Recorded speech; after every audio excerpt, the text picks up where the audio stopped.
నా బర్త్డే సందర్భంగా 10 రూపాయల గిఫ్ట్ డ్రాగన్ ఫ్రూట్ ఇస్తున్నాడు. ఏమన్నానా? Happy birthday my daughter.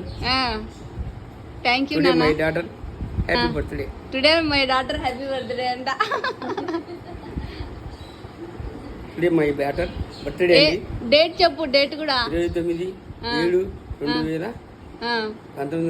2024 date of birth నానా. ఇయర్ అవసరం లేదులేమో. డేట్ మంత్ చెప్పు. 1999. Date month 29/7 July. చూడండి ఫ్రెండ్స్, అట్లా చేసే స్కూల్లో నా డేట్ ఆఫ్ బర్త్ అది రాసినాడు. ఏందన్నా 7 నానా? 7 మంత్. 7 అనేది మంత్ చెప్పు. జూలై. జూలై కూడా పుట్టినా. డ్రాగన్ ఫ్రూట్ ని కడుపులో నొక్కుతా. July August.